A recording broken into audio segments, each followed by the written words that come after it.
अगर आप चाहते हैं शिवानगी फिल्म्स का वीडियो सबसे पहले आप तक पहुंचे, तो लाल बटन दबाकर हमारे चैनल को सब्सक्राइब करें और बेल आइकन दबाना न भूलें। आजी भौजी के होलो हजोड़े लला नवा करही ओ भैया फोनवा जी भौजी के भेल आएंगे अगे।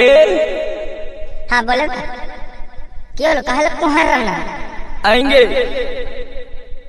तू का कहनी गे कौची कहली रे आएंगे तो तू एगो जन्म आइयो ले नी गे अभी ले हम बन रही गे तू बनना ही तो हम की करिए आएंगे तो तोरा हमरा पर कोई मोह माया नहीं लगल हल्के बताओ। मोह माया को चिलटते बाप माई शादी ब्याह कर दल के तो जलमा ले लिए जे गे सही कहल जाए कि शादी के लड्डू तू खाइयो लेनी हम अभी ले कुमारे ही है तू एगो जलमाइयो लेनी।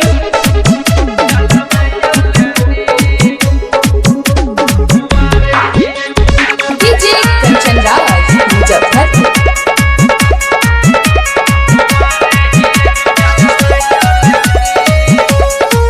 Shivangi recording studio Rajgir.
मिलते भातार